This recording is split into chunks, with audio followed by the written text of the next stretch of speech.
Les diplomates hollandais ont proposé la collaboration du Pays-Bas pour améliorer la gouvernance minière en RDC. Aussi, ils étaient devant les installations de l'Inspection générale du travail. Il s'agit des journaliers de la SNEL ce jeudi 20 mai pour saisir cette instance au sujet de leur nomination. Enfin, la FUPEC demande au gouverneur de la ville-province de Kinshasa à revoir sa décision sur l'interdiction de production de l'eau en sachet dans la capitale congolaise. Nous sommes là pour vous informer, mesdames, messieurs. Bienvenue dans cette grande et nouvelle édition du journal. À la une, le président de l'Assemblée nationale, Christophe Mbossoko-Dia, a reçu ce vendredi 21 mai 2021 l'ambassadeur de la Fédération de Russie en RDC. Ces derniers ont échangé sur l'avenir de relations Russie-RDC. Suivez. J'ai été très honoré par le fait que l'honorable président a trouvé son temps précieux pour me rencontrer, pour avoir cette discussion qui, à mon avis, était très utile, puisqu'on a parlé de l'avenir de nos relations, on a parlé du nouveau sommet Russe-Afrique qui doit avoir lieu dans un an ou dans un an et demi. C'est une question à préciser pendant les discussions avec les membres de la Troïka. Je suis venu, une des buts de mes missions, c'est justement avoir l'opinion de vos dirigeants, de votre État, qui est un des États clés en Afrique. En plus, c'est un État président actuel de l'Union africaine. Et bien sûr, l'opinion de votre pays est très importante pour élaborer l'agenda du nouveau sommet Russe-Afrique qui aura lieu sur la terre du continent africain pour la première fois en histoire. Et deuxième élément, de préciser le temps et la place de ce sommet. Pour le moment, c'est pas encore été décidé, mais déjà nous sommes en cours des discussions avec les dirigeants des pays africains pour former l'opinion consensuelle à l'égard de la place et du temps de ce deuxième sommet. On a discuté aussi pendant notre rencontre les liens parlementaires et il y a l'opinion partagée par nos pays qu'il faut activiser les échanges au niveau parlementaire. Et moi, je sais que la Douma russe, le Parlement et le Sénat de notre pays, ils sont prêts à développer les relations avec votre Parlement ainsi que avec les parlements des autres pays africains. Et vraiment, il y a l'esprit d'ouverture que j'ai trouvé en Afrique et chez vous, au Parlement. Il en est de même avec la Russie. Nous pensons qu'il faut développer les relations parlementaires à tous les niveaux. Ça veut dire qu'il y aura des visites de nos parlementaires et dirigeants des deux chambres de notre Parlement en République démocratique du Congo et les autres pays. Et aussi, bien sûr, nous attendons l'échange des visites, mais c'est à préciser au niveau des deux parlements. Ils doivent élaborer l'agenda de leurs contacts. Je l'ai annoncé, l'ambassadeur du Pays-Bas en RDC a été reçu ce vendredi 21 mai par le président de l'Assemblée nationale, Christophe Mbossoko-Dia. Les diplomates hollandais a proposé la collaboration du Pays-Bas pour améliorer la gouvernance minière en RDC. Suivez-les. On a échangé sur beaucoup de points d'intérêt, beaucoup de points d'importance. On a discuté un peu sur l'assiette budgétaire du gouvernement et de faire augmenter, comme vous le savez, dans le programme gouvernement, on a besoin de beaucoup plus d'argent. On a discuté sur aussi le rôle du Parlement dans la transparence des revenus et des contrats du secteur minier. C'est la richesse de la RDC et c'est bien important que tous ces revenus du secteur minier entrent plutôt dans les coffres de l'État, ce qui n'est pas le cas actuellement. Et là aussi, nous en tant que partenaires, si on peut y aller avec des initiatives de transparence, de rénégociation des contrats, mais aussi de voir comment certains flux financiers entrent chez nous, aux Pays-Bas, aussi dans les boîtes postales. Alors là, il y a aussi une responsabilité de travailler ensemble. Ce n'est pas seulement un point congolais, c'est un point international. de comment ça s'est organisé avec les entreprises, le secteur privé et comment le peuple et le gouvernement et le Parlement congolais peuvent avoir un meilleur contrôle, une meilleure transparence sur ces points. On a des programmes avec pas mal d'organisations et on aide pour augmenter la transparence. On aide dans l'est du pays avec des programmes qui vont remonter la stabilité. Et pour la stabilité, c'est bien important qu'on maîtrise les flux financiers des mines. Alors ça, c'est un travail qui va main à main de faire plus de transparence dans tout ce qui a à faire avec les ressources et qui a à faire avec la stabilité. Toujours à l'Assemblée nationale, les rapporteurs adjointes de l'Assemblée nationale, Colette Tchomba, a, au nom du bureau, procédé à l'installation officielle de la commission spéciale et temporaire chargée de l'exploitation des rapports de vacances parlementaires. Suivez-les. On est démarré finalement les travaux qui vont analyser les rapports des vacances parlementaires des députés, parce que ça va permettre en fait à l'Assemblée nationale de formuler des recommandations à l'endroit du gouvernement pour essayer de trouver des solutions idoines aux problèmes qui se posent dans nos différentes circonscriptions électorales. vous êtes sans ignorer que les députés nationaux viennent de partout, dans tous les territoires de la République nationale. Et donc, quand ils vont en vacances parlementaires, ils sont en contact réel avec nos populations. Et c'est donc eux qui peuvent aider au gouvernement de vraiment trouver des solutions aux problèmes qui se posent avec acuité. De son côté, le Premier ministre Samalou Kondé a eu des échanges tour à tour le jeudi 20 mai 2021 avec l'ambassadeur de Belgique en RDC, Joe Indekeou, et le directeur du bureau régional multisectoriel de l'UNESCO pour l'Afrique centrale, Khaled Salah. Suivez ses commentaires de Dodo Kalonche. Le diplomate belge était porteur d'un message de félicitations du chef du gouvernement du Royaume de Belgique à son homologue congolais. Les grandes questions relatives à l'état de relations bilatérales entre les deux pays, l'état d'avancement des grands projets de la coopération belgo-congolaise, ainsi que des questions de relations multilatérales dans le cadre de l'Union européenne ont été abordées par les deux personnalités. Ensuite, le Premier ministre Samalou Kondé a eu des échanges avec le directeur du bureau régional de l'Afrique centrale de l'UNESCO. Samalou Kondé et Khaled Salah ont discuté sur comment développer des partenariats et mobiliser les ressources nécessaires en vue d'accompagner la réalisation des programmes prioritaires du système des Nations Unies au niveau national.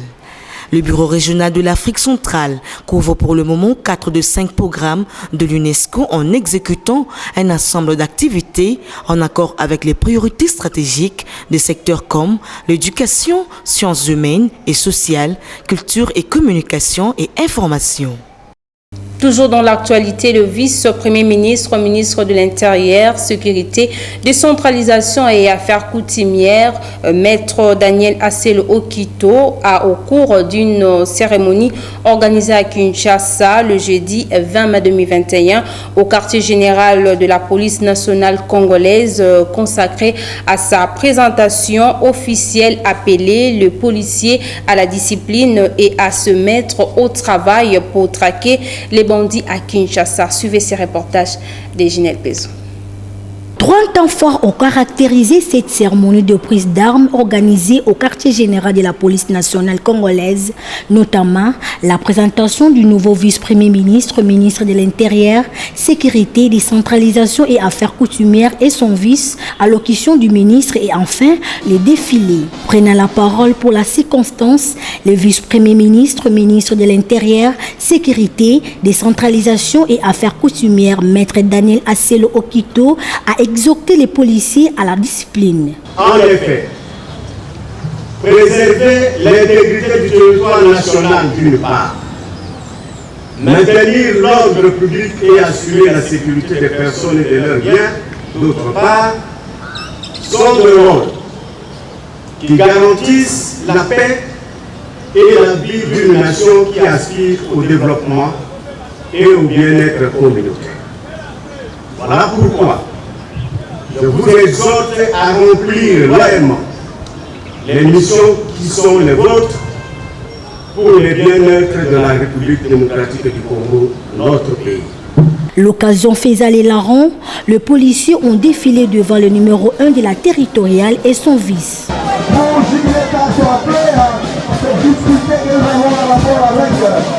Les vice-premiers ministres, ministres de l'Intérieur, Sécurité, Décentralisation et Affaires coutumières a soutenu les opérations en cours qui consistent à traquer les Koulouna à Kinshasa. Il a en outre mis en garde sous peine des sanctions les policiers commis au service de la circulation routière qui par leur comportement incivique provoquent des embouteillages et des tracasseries dont décrit les habitants de Kinshasa et Lubumbashi.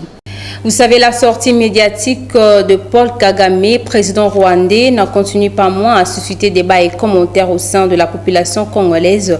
Pour le député national élu du Kasaï oriental, Tchabola Bintou, tous ceux qui sont impliqués de près ou de loin dans les atrocités de l'Est du pays seront déférés devant la justice. Le député national Tchabola est joint au téléphone par John Eli Mbouy. Suivez.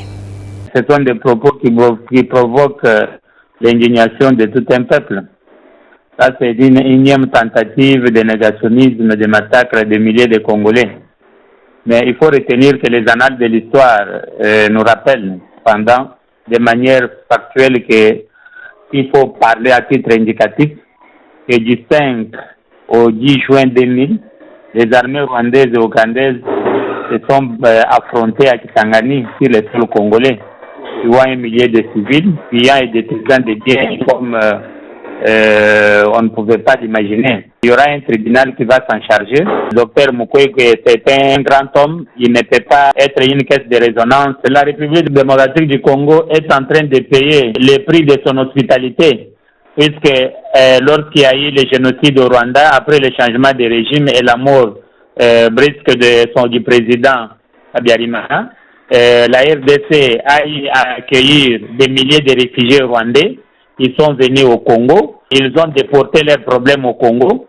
Voilà que nous avons eu à perdre plus de 6 000 de Congolais en tenant compte du rapport Mamping. Tous ceux-là qui sont cités dans ces rapports seront jugés. Notre hospitalité ne doit pas nous conduire à subir un tel sort.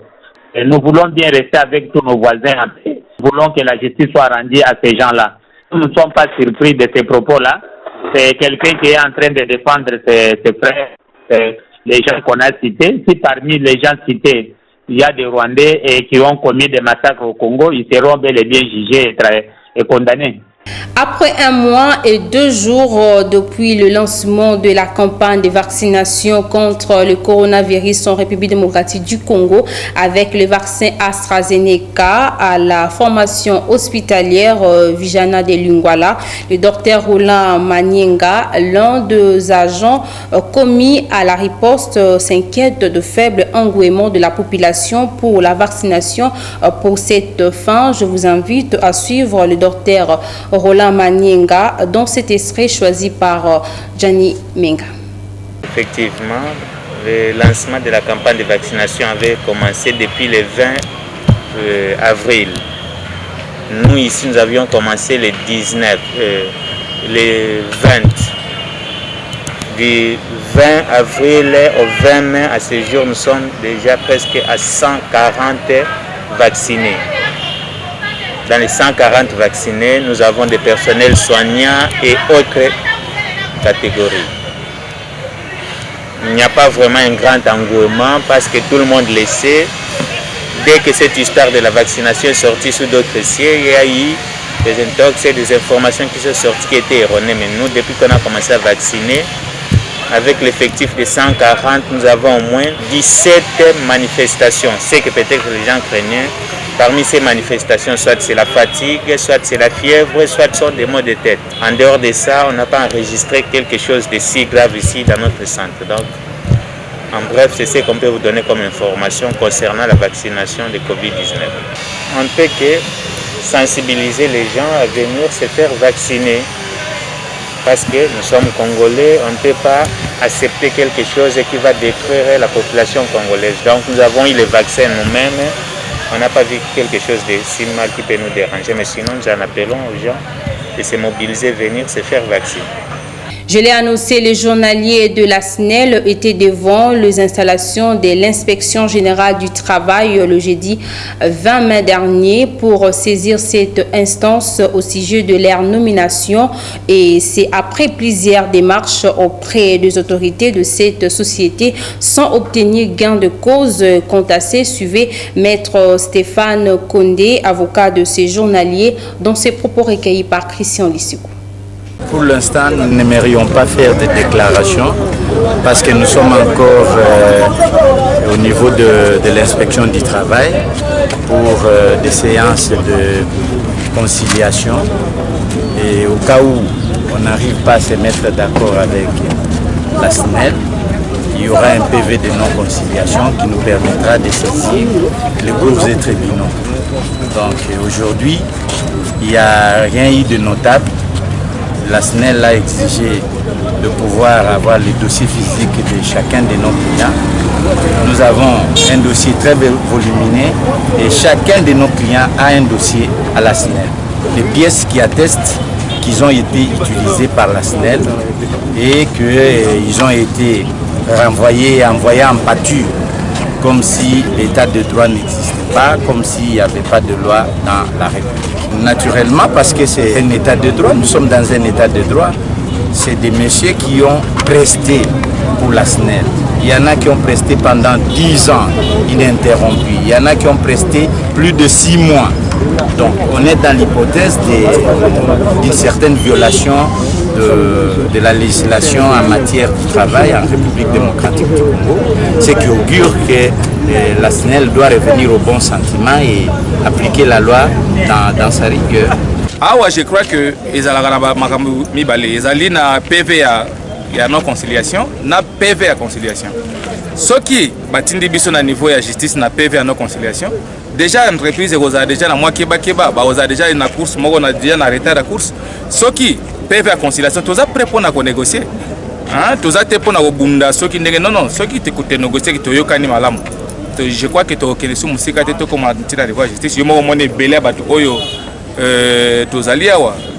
Aussi, la Fédération des unités de potabilisation et commercialisation de l'eau en sachet demande au gouverneur de la ville de Kinshasa à revoir sa décision sur l'interdiction de production de l'eau en sachet dans la capitale congolaise. Je vous invite à suivre Maître Michel Bounzi, chargé des communications de la FIPEC, au micro de Ginelle Pézon.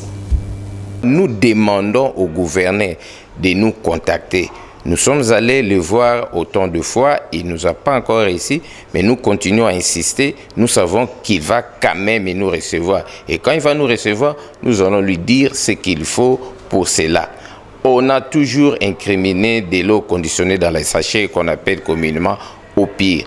Mais cette histoire-là, dans les temps peut-être, mais aujourd'hui je dirais qu'on ne sait plus l'interdire parce que ces sachets-là a changé de raison.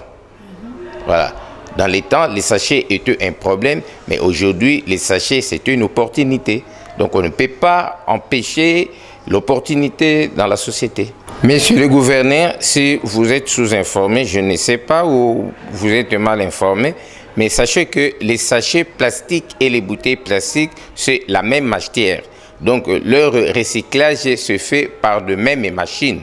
Donc, les machines que nous avons qui recyclent les bouteilles en plastique peuvent aussi recycler les sachets.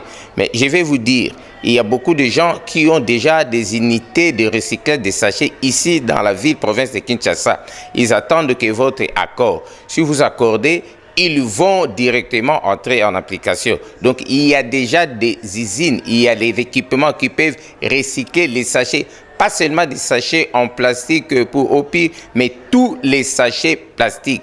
Donc, si vous vous acharnez sur les sachets plastiques OPI, moi je vous informe que les sachets plastiques OPI est aujourd'hui une aubaine pour la ville province de Kinshasa. Ça va aussi rentabiliser le caisse de la ville.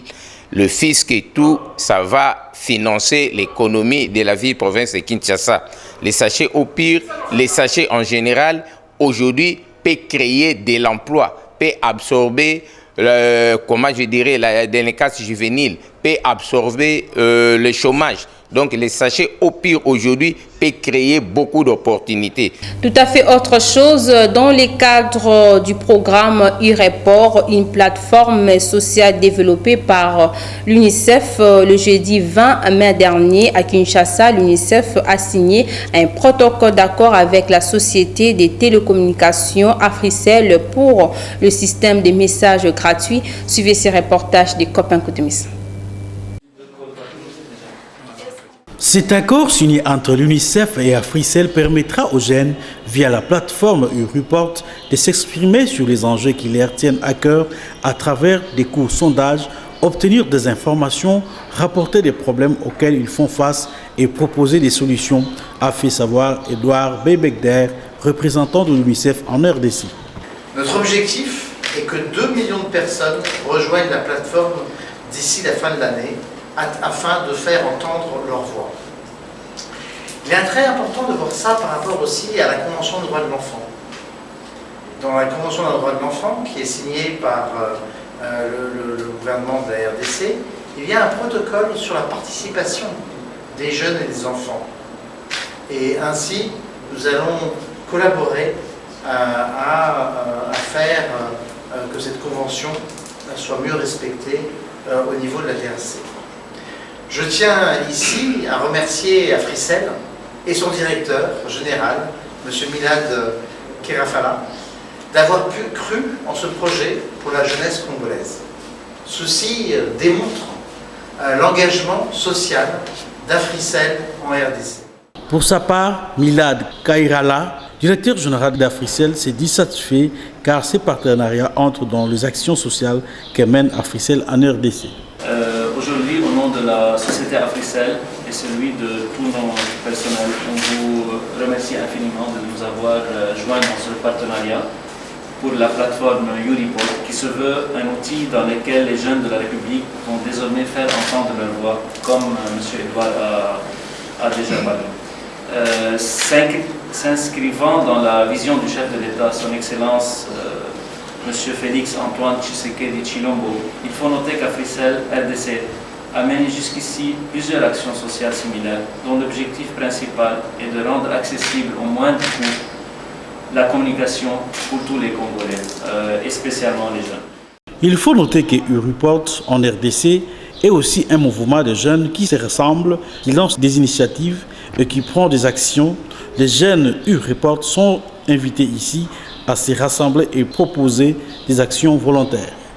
Clôturons ce journal avec cette information. Les usagers du terminus de l'avenue Yolo Capella dans la commune de Kalamou s'interrogent sérieusement sur le rôle des autorités provinciales de Kinshasa au sujet de l'impraticabilité de cet axe routier. Suivez ces reportages réalisés par Berlin et Kaya.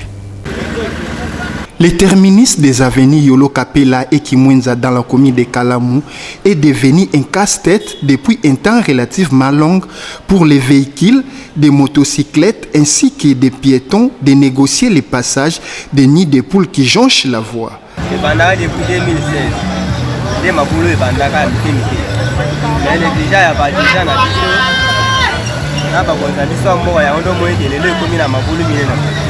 ya mbouteillage soki elingaka mamazi moyen ke bato balekeza te tosengi na leta na biso gouvernement provincial na gouvernement central batala biso likambo ya nzela oyo moko etikali kaka nzela moko zicharge ya nzela ya bongolo nde bazosala pont ezicharge nyonso ana ekisi kaka nzela moko ya kapela baya batia nano babongisela biso balabala oyo tozofréquente yango oyo na kati na ville mpenza commune oyo ezali très fréquenté mpe ezalaki na lokumu liboso obeba mindele batiki yango ezali kitoko biso sikoyo tozala incapable mpona nini. Une situation similaire au niveau de la route université dans son croisement avec l'entrée Capella. Toza na besoin lokola babengi gouvernement oyo ebimi eza gouvernement oyo pour relever pante ya bana mboka e batala mpe biso makambo oyo. au regard de ces tableaux sombres qui représentent les infrastructures routières dans la capitale congolaise en général et singulièrement la commune de Kalamu, d'aucuns se demandent où sont passés les élus provinciaux de Kinshasa. Mesdames et messieurs, nous sommes arrivés à la fin de cette édition du journal. À présent, je vous rappelle le principal titre. Les diplomates hollandais ont proposé la collaboration du Pays-Bas pour améliorer la gouvernance minière en RDC. Aussi, ils étaient devant les installations de l'Inspection générale du travail. Il s'agit des journaliers de la SNEL ce jeudi 20 mai pour saisir cette instance au sujet de leur nomination. Enfin, la FIPEC demande au gouverneur de la ville-province de Kinshasa à revoir sa décision sur l'interdiction de production de l'eau en sachet dans la capitale congolaise. C'est la fin de ce journal. Merci à Junior Pendele pour la chefferie de cette édition et aussi à Guilhem Mayamba, Laetitia Maluta pour la supervision technique. Retrouvez Dodo Kalonji demain pour la grande édition du journal. Au revoir.